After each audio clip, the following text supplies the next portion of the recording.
18 tahun umurnya. Ibnu Abbas udah jadi kiai hebat gitu. Ibnu Abbas mufti.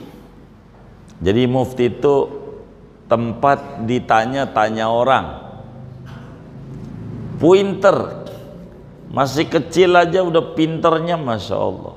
Ibnu Abbas disebut Ahlul Bait. Ahlul Bait itu bila lahir dari anak cucu Abdul Muthalib, anak cucu Hashim. Dia juga anak cucunya Abdul Muthalib. Itu Ahlul Bait. Pinter Ibnu Abbas. Sampai Sayyidina Umar bin Khattab menjadi khalifah tuh nanya sama Ibnu Abbas, Lailatul Qadar aja nanya. Ibnu Abbas, Lailatul Qadar tuh kapan? Kata Ibnu Abbas, lihat aja dalam Al-Quran tulisan Lailatul Qadar ada berapa? Cari dulu. Para sahabat pada mau nyari, kelamaan, adanya di surat Qadar doang. Begitu, surat Qadar, Al-Qadar. Dari awal Fatihah sampai Anas nggak ada, adanya di situ. Hitung, pada dibaca, inna anzalnahu fi lailatul qadar wa ma adraka ma lailatul qadar lailatul qadri khairum min alfi syahr tanazzalul malaikatu warruhu fiha biizni rabbihim min kulli amr salamun ya hatta matla'il fajr. Ada 3. Oh, ada 3. Iya, kata Ibnu Abbas, di Quran cuma ada 3 doang sebutan Lailatul Qadar. Hurufnya ada berapa? Hitung. Kelamaan, ada 9 kata Ibnu Abbas. Ada 9. Lailatu Al-Qadar, lam ya lam ta 4, Al-Qadar alif lam qaf dal ra 5, 9. Oh, 9. Lailatul Qadar berapa kali disebut sama Allah? Assalamualaikum warahmatullahi wabarakatuh. Bismillahirrahmanirrahim. Ibnu Abbas ini. Jadi waktu masih kecil dibawa Ibnu Abbas kepada Nabi Muhammad sallallahu alaihi wasallam, minta didoakan, namanya ditahnik. Ditahnik, kurma dikunyah, dimasukin di mulut bayi, namanya ditahnik, didoa-doain. Maka Nabi doakan Ibnu Abbas masih kecil itu, kata Nabi, Allahumma faqihhu fid din wa 'allimhu ta'wil. Ya Allah, beri pemahaman yang bagus ini bayi Abdullah bin Abbas tentang agama. Ajarkan kepada ini bayi ini tentang tafsir Al-Quran. Jadi Ibnu Abbas ini pinternya, Masya Allah, pinternya, karena didoa-doain sama Nabi. Jadi masih kecil tuh bayi dibawa ke kiai, minta didoain. Itu oleh pamannya Nabi, Abbas tuh dibawa ke Nabi. Nabi doainlah sepupumu ini, Abdullah. Maka didoain sama Nabi, Tuhan ini bayi kasih pemahaman yang bagus tentang agama dan ajarkan kepada ini bayi tafsir Quran. Jadi Ibnu Abbas ini ikut Nabi, khodim juga, bantu-bantu Nabi.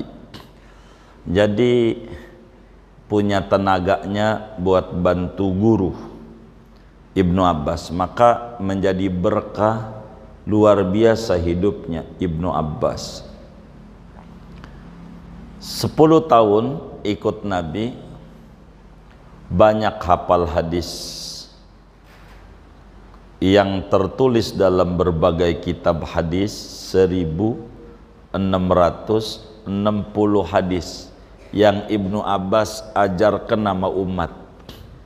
Hadis Ibnu Abbas tuh yang dari Nabi Ibnu Abbas riwayatkan 1660 hadis. 60.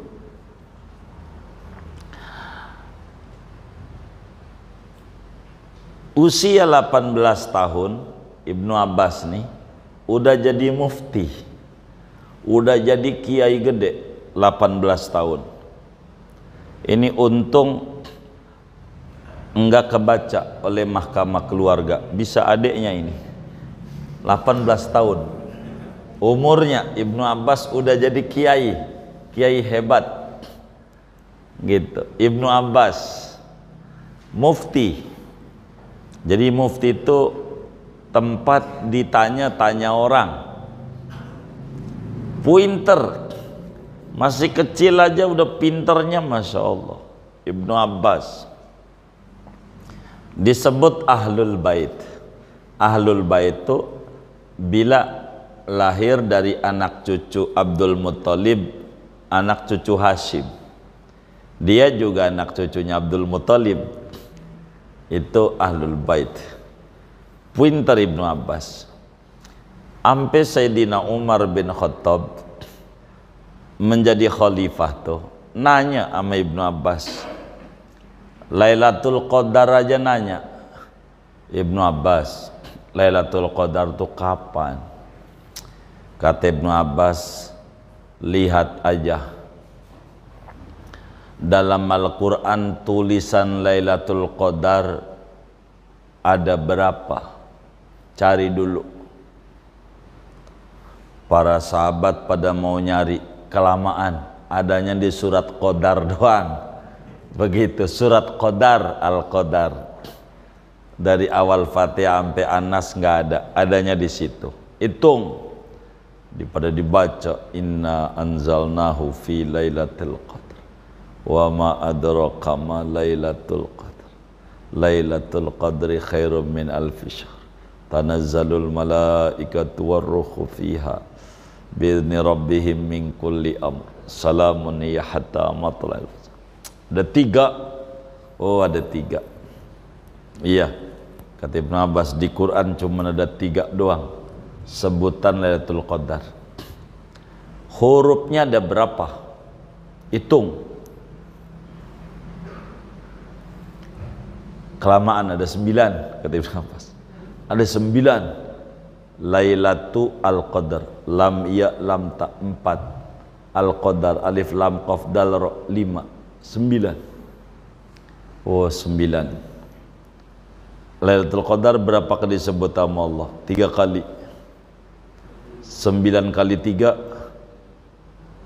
27. Malam 27. Udah pas. Enggak pakai lama. Begitu. Yang kayak begitu dia tanya, gua belum beli baju. Kalau kita begitu tuh. Kalau kita Ibnu Abbas pinter. Ditanya apa aja dia bisa jawab. Zaman dinasti Muawiyah, Raja Muawiyah ini ditanya oleh Raja Romawi, Kristen rajanya, kirim surat, ditanya, minta diterjemah dari bahasa Romawi ini, diterjemahlah sama yang ngerti. Isi pertanyaannya, wahai rajanya orang Islam, saya mau tanya, darah apa yang pertama kali tumpah di muka bumi ini?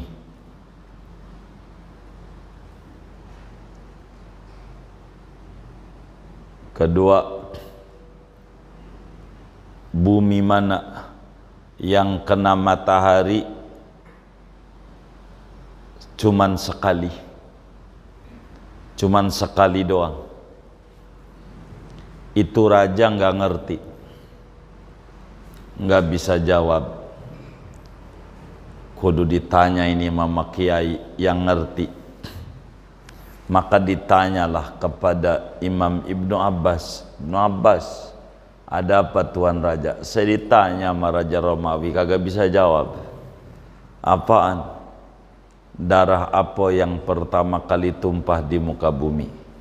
Jawab, darah men Siti Hawa.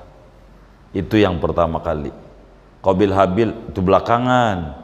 Pembunuhan tuh men dulu, kan hamil. Darah men. Yang kan darah yang tumpah. Darah men Siti Hawa. Itu darah. Kalau bumi yang kena sinar matahari sekali, itu bumi antara Mesir sama Palestina.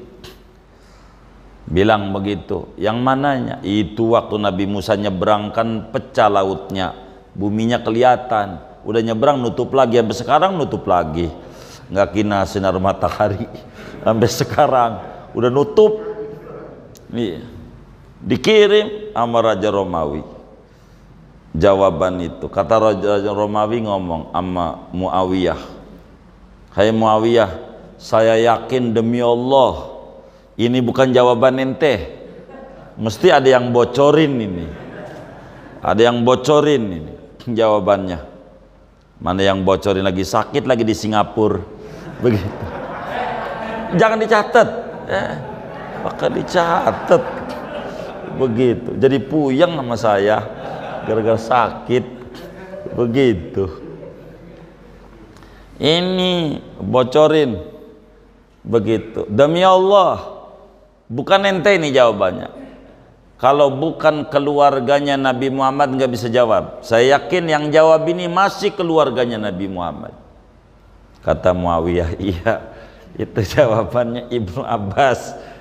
Emang pinter, orangnya muda pinter. Itu Ibnu Abbas. Umur 18 tahun jadi kiai. Jadi kiai 18 tahun. Begitu. Jadi kiai. Begitu. Itu Ibnu Abbas. Pinternya Masya Allah Ibnu Abbas nih.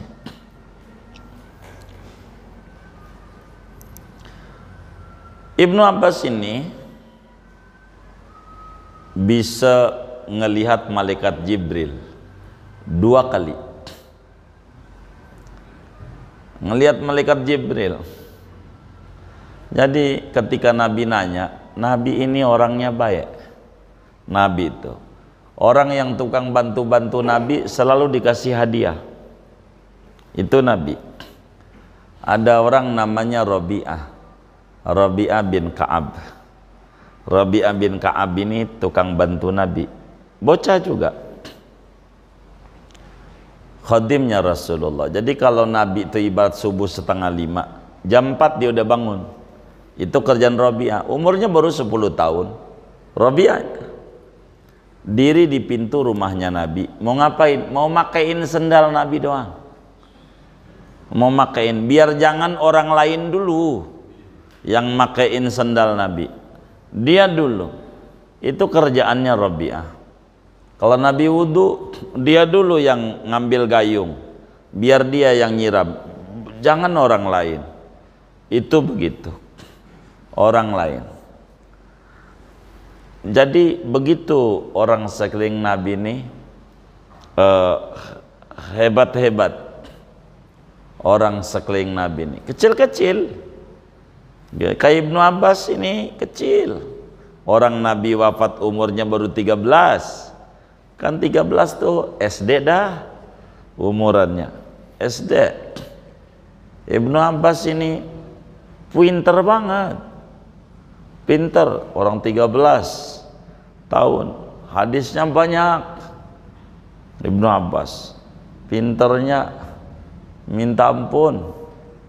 Disebutnya turjumanul Quran, pakar tafsir Quran di kalangan sahabat. Pakar tafsir. Nah, Rabi'ah waktu ditawari nama Nabi, Rabi'ah, ente ini kan bantu-bantu saya, mau minta apa gitu. Rabi'ah mau mintanya, Nabi saya pengen banget di surganya dampingan sama engkau sekomplek. Tuh mintanya, enggak minta duit, enggak minta motor, enggak minta handphone, mintanya begitu. Saya tidak cerita Robi'ah karena bukan materi Robi'ah, kita bercerita orang sekitar Nabi itu hebat, cinta sama Nabi, termasuk Ibnu Abbas gitu. Ini materi kita. Jadi Ibnu Abbas ini karena banyak bantu-bantu Nabi, begitu, bantu, ada yang tukang bawain sorbannya, bawain siwaknya, bawain sendalnya, macam-macam tuh Nabi yang bantuin Nabi tuh, macam-macam. Maka Ibnu Abbas ditanya sama Nabi, adakah yang kau mau minta kepadaku Ibnu Abbas? Begitu kata Nabi nih sama Ibnu Abbas, apa yang kau mau minta? Jadi Nabi itu bila ada orang berbuat baik pengennya balas, jadi pengennya balas budi, balas kebaikan.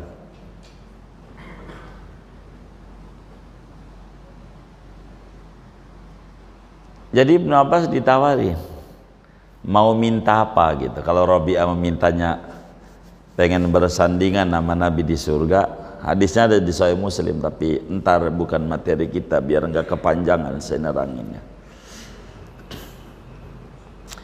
Maka Sayyidina Ibnu Abbas bilang, karena engkau ini nanya mulu Nabi, saya disuruh minta apa? Saya pengen banget lihat malaikat Jibril wujud aslinya.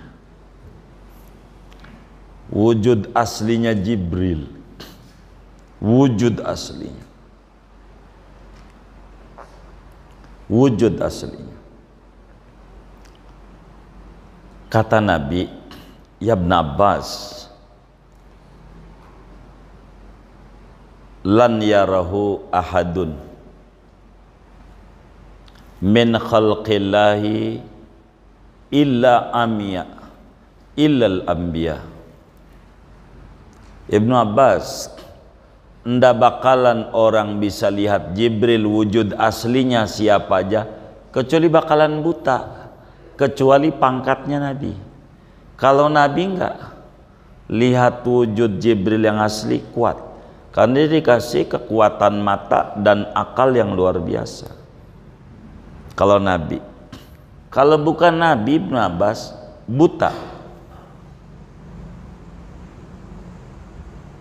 Kata Ibnu Abbas, buta enggak apa-apa dah, buta juga, yang penting saya pengen lihat Jibril dengan wujud asli malaikat Jibril.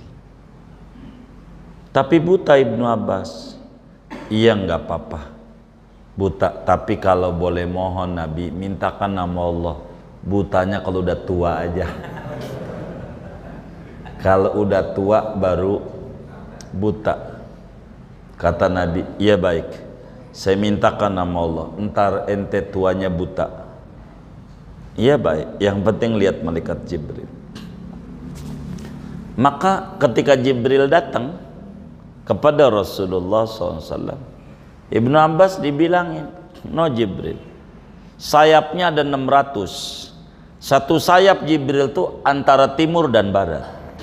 Sayapnya Jibril, sayapnya doang, satu sayap dari 600 Jibril.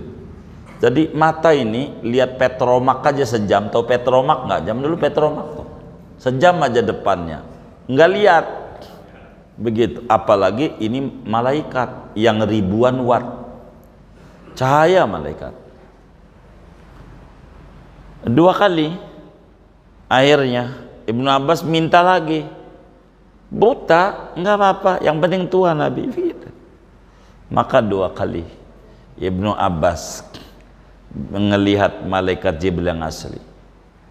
Waktu udah tua Ibnu Abbas, kira-kira umur 60 tahun. Benar, hari itu nggak bisa lihat, umur 60 udah nggak lihat matanya. Maka Ibnu Abbas bilang, benar apa omongan Nabi, nggak sakit nggak apa, pagi-pagi udah nggak bisa lihat. Maka Ibnu Abbas bersenandung, in ya'khudillahu ainaya nurahuma Kalaulah Allah ambil dua cahaya mataku, jadi matanya melek nggak lihat, kalau orang katarak begitu, nggak lihat, nggak apa-apa. Yang penting hati saya melek. Saya bisa melihat dengan hati apa yang tidak dilihat oleh mata. Saya bisa melihat. Jadi Ibnu Abbas nggak apa-apa. Emang begitu. Permintaannya kalau udah tua ya buta karena lihat malaikat Jibril. Ibnu Abbas begitu. Maka kemudian itu Ibnu Abbas dakwahnya ke Taif, ngajar di Taif, enggak mau tinggal di Madinah, enggak mau tinggal di Mekah. Ibnu Abbas enggak mau. Ketika ditanya Ibnu Abbas, wahai Ibnu Abbas,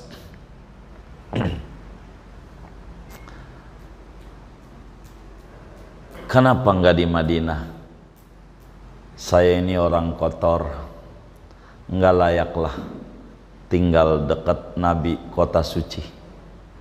Enggak di Mekah, kota suci. Saya mau orang kotor, enggak layak, takut kurang hormat doang dengan Baitullah. Dan ini juga yang saya contoh kalau umroh. Saya enggak mau hotelnya depan masjid. Dari dulu nggak mau. Kalau hotelnya depan masjid, sholatnya dari hotel aja kelihatan gitu, masuk juga kagak. Kalau hotelnya jauh, maghrib jam 6, jam 5 udah jalan, takut ketinggalan. Emang begitu. Jadi kurang ada bayarnya sama Ka'bah. Hotel mau deket dengan Baitullah, sholatnya di bawah hotel doang.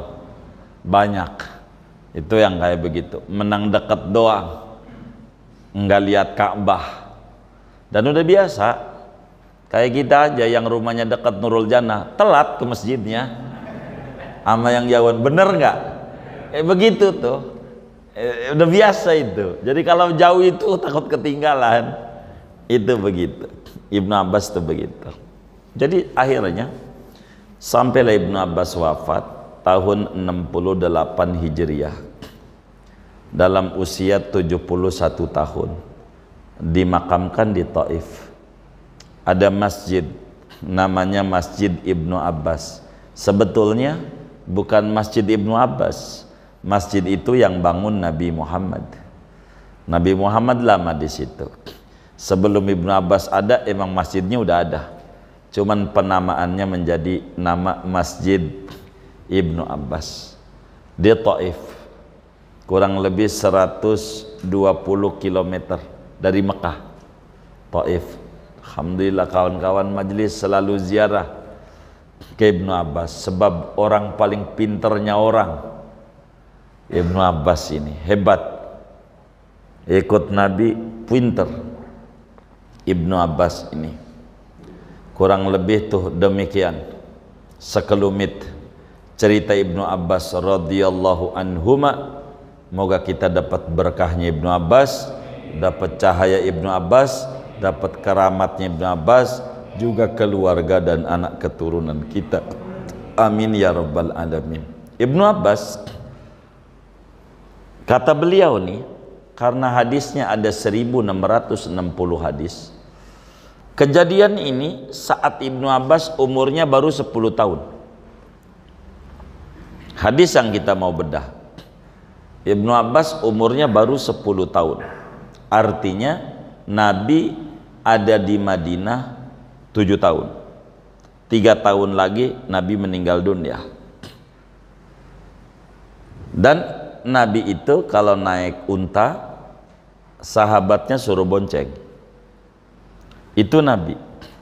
Jadi Nabi itu kalau naik motor, kalau bahasa kita, itu nyetir sendiri motornya. Nabi itu kalau istilah kita sekarang, nyetir sendiri, dia bawa, temennya ikut di belakang. Nabi begitu. Enggak kayak kita, lu kan numpang motor gua, bensin gua, lu bawa. Begitu kalau kita. Ada nggak yang kayak begitu tuh? Yang mana orangnya? Begitu. Tuh, ini enggak Nabi. Nabi yang bawa. Ibnu Abbas ikut bonceng di belakang Nabi. Umurnya 10 tahun. Masih bocah. Bocah tuh bahasa Arabnya gulam. Bocah tuh bahasa Arabnya gulam. Maka kata Nabi, kata Ibnu Abbas, kuntu khalfa Rasulillah sallallahu alaihi wasallam yauman. Satu hari saya bonceng di belakang Nabi naik unta. Nabinya lagi naik unta, Ibnu Abbasnya ikut di belakang. Lalu kata Nabi, ya gulam, wahai bocah, wong umurnya 10 tahun. Bahasa kita tong, begitu bahasa kitanya. Jadi saya potong dulu. Jadi Nabi itu obrolannya selalu menanamkan ilmu dan akidah. Itu Nabi. Obrolannya biar kata di mobil yang diobrolin yang bagus-bagus. Nabi itu ditanemin. Anak umur 10 tahun ditanemin mantapnya keyakinan bahwa Allah bersifat iroda. Umur 10 tahun. Inilah kenapa ilmu tauhid, ilmu yang fundamental, ilmu yang mendasar untuk kita pelajari. Dari sini juga sumbernya kalimat itu. Kata Nabi, Ibnu Abbas, wahai bocah, ini u'allimuka kalimatin, saya akan ajarkan sama kamu beberapa petuah. Saya mau kasih nasihat sama kamu. Tuh. Nabi itu bocah-bocah tuh dikasih nasihat. Kasih nasihat. Saya ajarin, ini naik kendaraan dapatnya di sini. Lagi bonceng. Begitu, lagi bonceng. Tajak ngomong. Begitu. Yang pertama, ikhfazillah yakhfadka. Ibnu Abbas, jagalah aturan-aturan Allah. Jangan kau langgar. Ikuti kewajiban-kewajiban nama Allah. Yakhfadka, pasti Allah jaga engkau. Ibnu Abbas ndak bisa bertepuk sebelah tangan. Kalau kamu pengen diperhatiin Allah, kamu kudu perhatian sama Allah. Nabi sama bocah, perhatianlah sama Allah, nanti Allah perhatian sama kamu. Disuruh Ibnu Abbas oleh Nabi untuk menjaga kewajiban nama Allah, kudu bertakwa, mengikuti apa yang Allah suruh. Nanti Allah bakal jaga dirimu, keluargamu, duniamu, agamamu. Sebab apa? Sebab balasan itu mengikuti amal. Buah itu mengikuti tanaman. Kalau nanamnya berenuk, buahnya nggak bakal duren. Ada nggak nanam berenuk buahnya duren? Tanamlah duren, nanti buahnya duren. Perhatian sama Allah, ente kudu sayang sama Allah, nanti Allah sayang sama ente. Tuh begitu. Umur 10 tahun udah ditanemin bagaimana supaya sayang sama Allah. Allah jaga. Ini belum ketemu dalil iradat nih, belum. Karena di ujung nih dalil iradat. Tapi karena hadis nih utuh, sayang kalau nggak diambil. Langsung dipotong pada dalil. Ente kudu sayang sama Allah. Allah sayang bakal sama ente. Begitu. Ikhfadillah tajidhu tujahak. Jaga kewajibanmu pada Allah. Nanti Allah akan ada di depanmu, ngebimbing arah-arahmu. Kata Quran, innallaha ma'al ladzina taqaw walladzina hum muhsinun. Allah bersama orang yang bertakwa.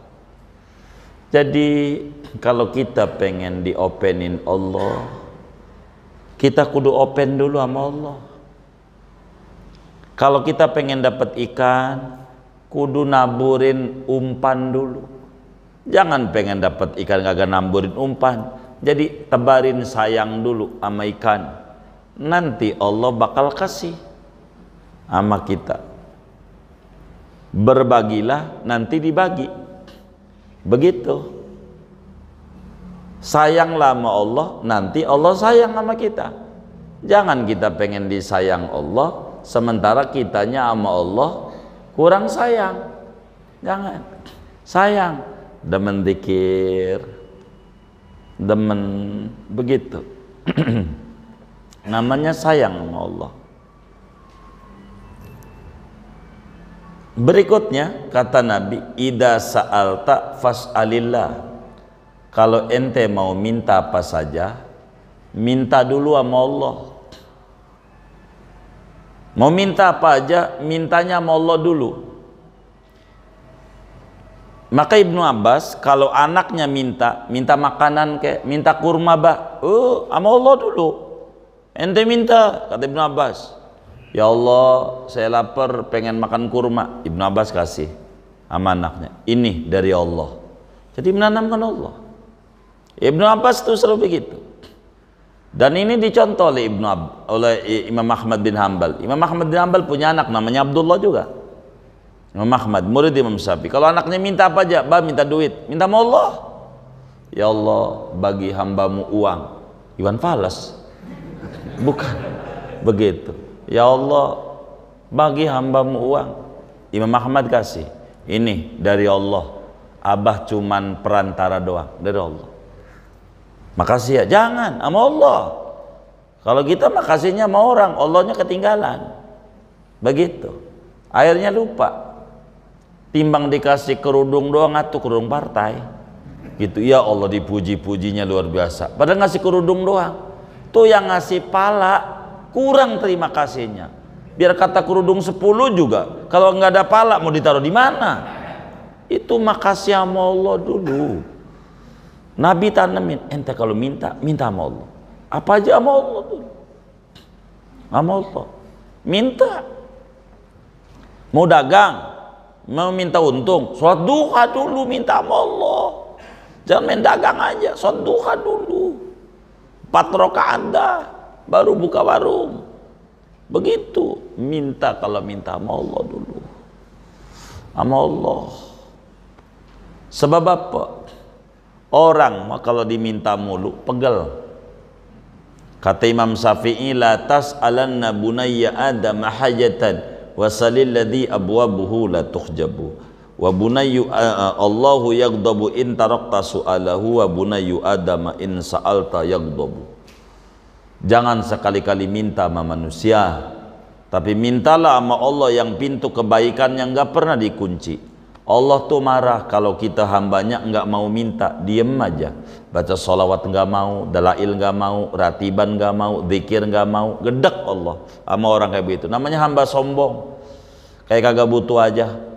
Beda sama orang, kalau minta-minta mulu marah. Saban hari datang, lu tidur aja di kantong gua nih, nih kantong gua nih. Gitu kalau saban hari. Orang begitu, pegel juga kalau diminta mulu, pegel. Begitu. Pegel kalau dimintain mulu, pegel begitu. Kemarin diminta buat itu halal bihalal, sekarang minta lagi buat Idul Adha kurban. Udah Idul Adha minta lagi buat santunan yatim, Muharram. Datang lagi proposal lagi, Maulid belum kelar. Di Isra Mi'raj, minta lagi. Katanya bukan iftar, takjil, buka puasa. Minta lagi buat THR. Terus ini minta mulu. Ini marah orang. Kalau Allah enggak demen. Kalau diminta-minta sama hambanya makin demen. Jadi kalau minta sama Allah dulu. Apanya? Salat duha. Minta sama Allah. Jangan sama orang.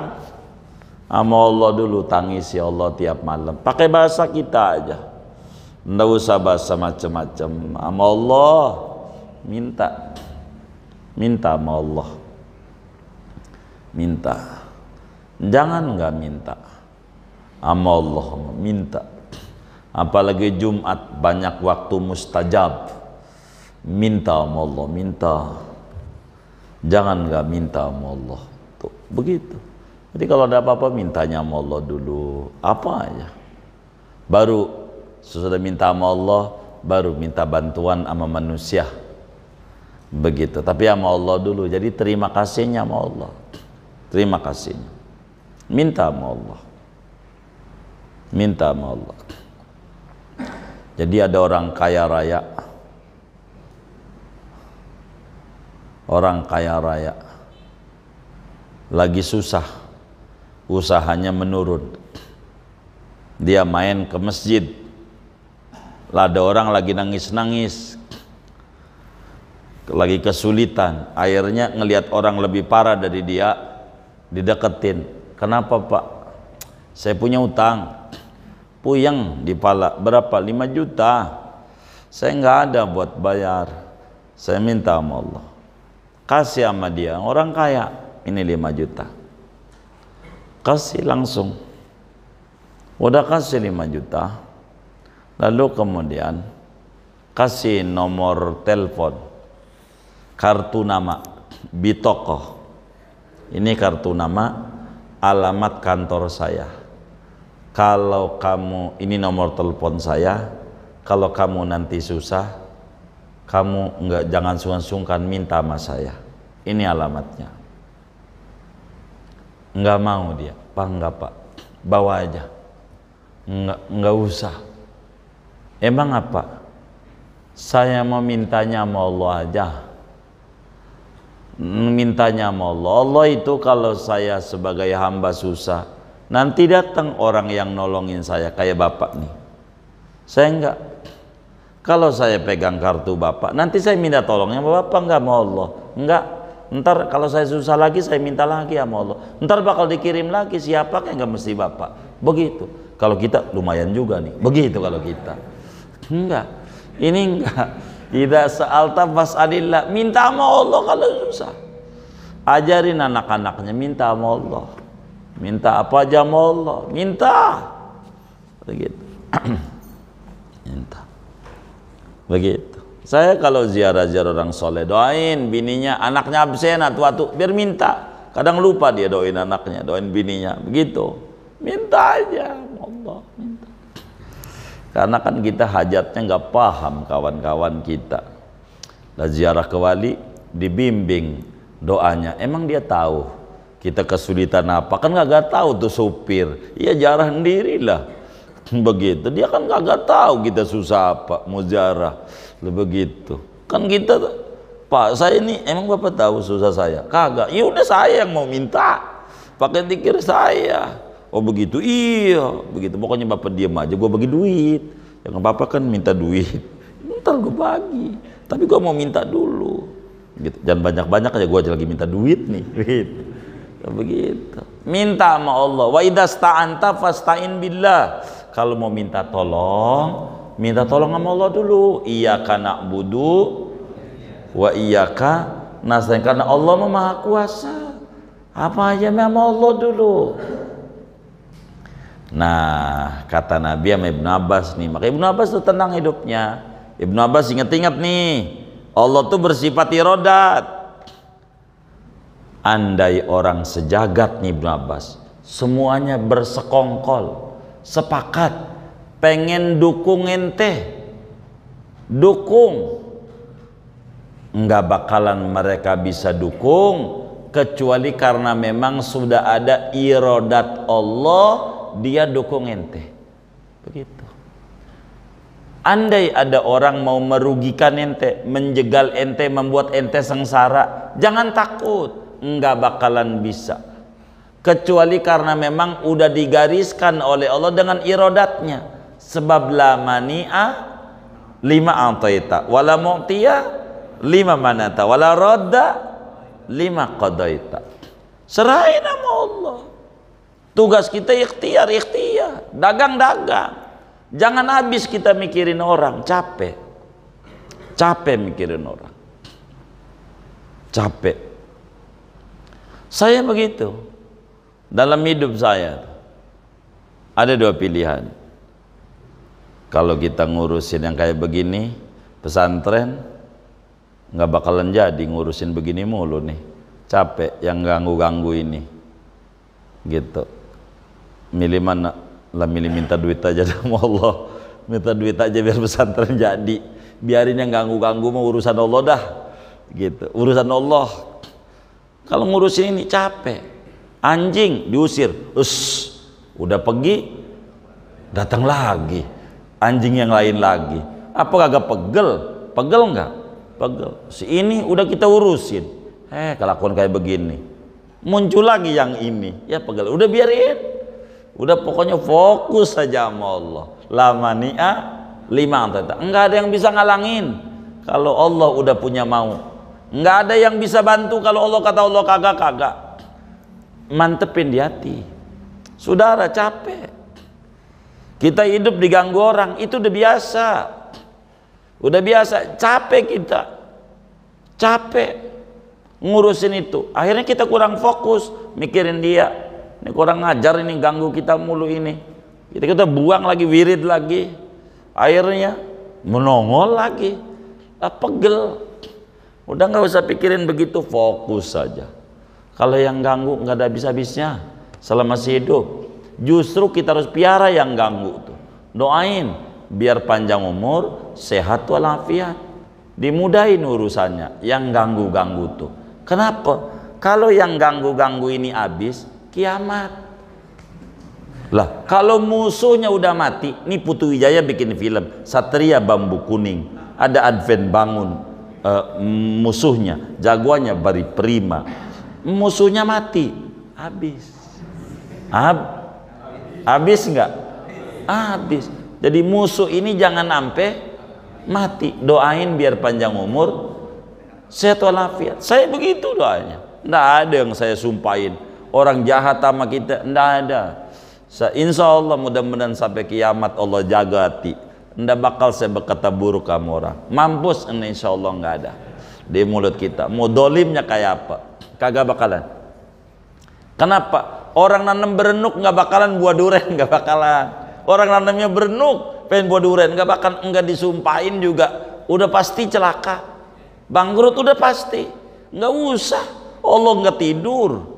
La takhudus sinatut, fokus saja, fokus.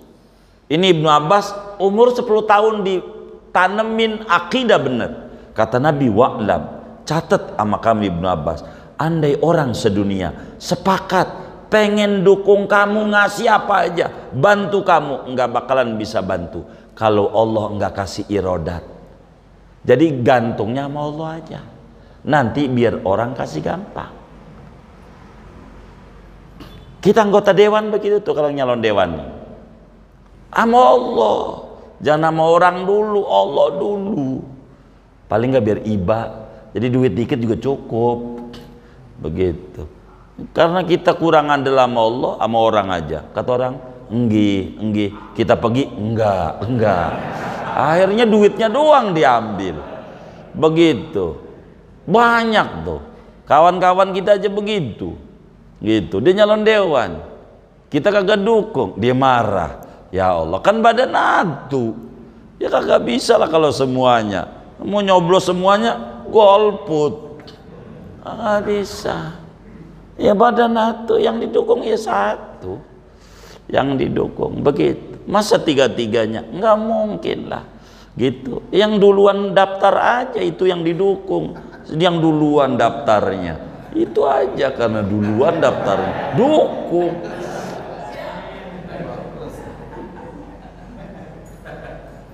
Jangan dibikin susah begitu. Jangan dicatat, jadi bingung. Bagaimana? Ketentuan mau Allah semuanya. Siapa yang bakal jadi? Ya Allah semuanya. Intinya Orang gak bakalan ganggu kita. Bapak ngewarung gak bakalan diganggu warung bapak, kecuali ngeganggu karena Allah izinin. Kalau Allah nggak izinin gak bisa ganggu, maka kita tangis ya Allah. Saudara warungnya macet, baca tuh Hizib Nasor. Beneran Hizib Nasor. Ada nggak beres ini, buat Hizib Nasor. Nggak usah pakai tanya sana tanya sini. Orang amalnya udah dibagi, Hizib Bahar udah dibagi, wirid-wiridan. Macet nih, solawat udah dibagi, tinggal dikencengin. Tadinya 1000 jadi 7000. Mantepin udah. Allah aja udah nangis. Begitu. Tidak bakalan terjadi apa saja kecuali karena atas izin Allah. Gitu. Ya udah. Ya udah. Nggak apa-apa. Begitu, nggak apa-apa. Tuh kayak begitu. Hidup. Saya tuh jiwanya begitu. Jadi kalau bahasa kasar, jiwa saya ini cuek jadi orang. Cuek dah. Nggak apa-apa. Kalau dipikirin jadi sakit. Karena kita tauhidnya lemah. Gitu. Kalau dipikirin jangan, biarkan itu. Urusannya terserah Allah. Begitu. Ini penting dalam hidup kita. Kita begitu. Saudara, hidup, dagang, biasa. Jangan terlalu banyak mikirin yang macam-macam. Enggak bakalan terjadi tanpa izin Allah. Ma asoba min musibatin fil ardi wala fi anfusikum illa fi kitabin min qabli an nabra'aha. Tidak akan datang satu musibah di bumi baik dalam diri kita, melainkan udah ada catatan. Allah catat sebelum jatuh sama kita udah ada. Ini Presiden Indonesia 2024 udah ada catatannya. Cuman siapa? Kita wajib usaha. Yang nentuin Allah. Udah ada ketentuannya. Ketentuannya. Saya sampai detik ini tidak ada. Mohon maaf alal haq, mencela-cela Pak Jokowi, tidak ada. Dia udah ketentuan. Mau bagaimana? Mau marah ya bagaimana? Ini bagaimana sudah dipilih, gabung lagi di kolom situ. Enggak ada. Ya udah. Gitu. Gitu. Kita nggak milih lagi, ya udah hak kita gitu. Ngapain gitu. Kalau begitu ngapain ada pemilihan, buat bangun masjid tiga dananya kalau timang kayak begitu. Begitu. Gak usah marah, gak usah. Kalau sesuatu yang udah kejadian ya sudah. Maka sampaikan kepada mereka yang nyalon dewan tuh, tanemin di hati siap untuk tidak jadi. Artinya gitu. Kalau jadi mah enak. Siap untuk sengsara. Kalau ibarat kita berumah tangga, siap untuk rugi kalau kita dagang. Orang dagang dua, kalau nggak untung rugi. Kudu siap rugi, jangan siap untung doang, tersetres. Karena nggak bakalan enggak. Perputaran itu selalu ada dalam hidup. Kita kudu siap sakit, nggak sehat terus, dan kudu siap mati, nggak hidup terus. Ini semuanya ada ketentuannya dari Allah. Sebelum kita lahir dari umur 4 bulan udah ada catatannya. Dari belum ada bumi, Presiden Indonesia 2024 siapa? Udah ada catatannya, kita nggak tahu. Kita nggak tahu. Begitu. Siapa ini yang bakal jadi? Nggak tahu. Maka untuk ngintip tahu, ya kita nyoblos. Karena kita pengen ngintip tahu. Karena kita nggak paham siapa yang jadi. Nggak tahu. Catatannya udah ada. Ikhtiar saja. Nggak apa-apa, ikhtiar. Itu begitu. Nah, hidup tuh Ibnu Abbas dididik oleh Nabi. Ibnu Abbas tenang, kalau ada orang zalim sama kamu, jangan dipikirin. Udah ada catatannya. Nabi Musa, itu Fir'aun kejam kayak begitu, nggak dipikirin. Terus aja dakwah. Nabi Muhammad tuh yang namanya Abu Jahal kayak begitu, nggak dipikirin, terus aja dakwah. Terus aja berbuat baik apa yang kita bisa. Capek lah gua tinggalin juga, jangan. Namanya kebenaran bakal kalah dengan kebatilan. Orang yang batil aja siap untuk jadi buzzer-buzzer, siap gratis untuk mencela. Masa kita yang kita dukung kita nggak siap juga? Siap, jangan takut. Kayak begitu hidup. Jadi kita harus bermental baja. Bermental baja. Tanemin apa yang ada garisnya dari Allah. Segala sesuatu tidak akan terjadi kecuali seizin Allah. enak ataupun enak, dah lakonin hidup, jalanin. Ini namanya ditanemin irodah. Allah tuh maha menetapkan. Umurnya 10 tahun, kita kudu begitu, tanemin irodah, mantep. Jadi kalau bahasa orang sebodoh teing begitu, dah jalan, bismillah, mantepin. Saudara, wirid udah ada, sholat duha diajarin 4 rakaat, bacanya begini buat usaha, sholat malam begini ajarannya, macam-macam disampaikan di majelis, tinggallah kita amalin begitu dengan mantap, jangan goyang-goyang. Sebab ada yang berhasilnya lewat wirdul latif, ada yang berhasilnya lewat ratib haddad, ada yang berhasilnya lewat sallallahu alaihi Muhammad, ada yang berhasilnya lewat dalailul khairat, ada yang berhasilnya lewat Quran seain, ada yang berhasil lewat sedekah seperak. Ini berbeda-beda cara Allah nolongin kita-kita, karena itu terserah Allah. Ini adalah pintu-pintu mencari kemurahan Allah. Begitu, mencari kemurahan Allah, mantepin. Ini namanya hidup. Kayak orang mancing, dia belum yakin bahwa dia bakal dapat, tapi ini adalah ikhtiar. Kalau sampai sore nggak dapat, ya udah, takdir nggak dapat. Terus bagaimana? Meratap, jangan. Daripada diomelin bini, beli juga ikan akhirnya. Nah, sore masalahnya. Memang ada yang kayak begitu, beli. Ini namanya solusi, namanya solusi begitu. Singkatnya, mantepin tauhid kita seperti mantepnya tauhid Ibnu Abbas. Apa aja yang terjadi, ada ketetapan dari Allah Subhanahu wa ta'ala, enak atau tidak enak.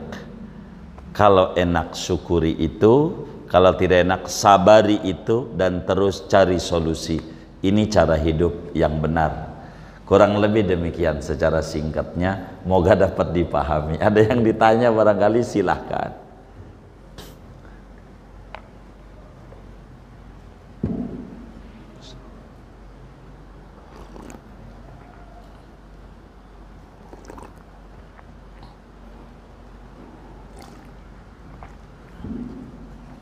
Kalau nggak ada, doa saja. Mana Fadlan?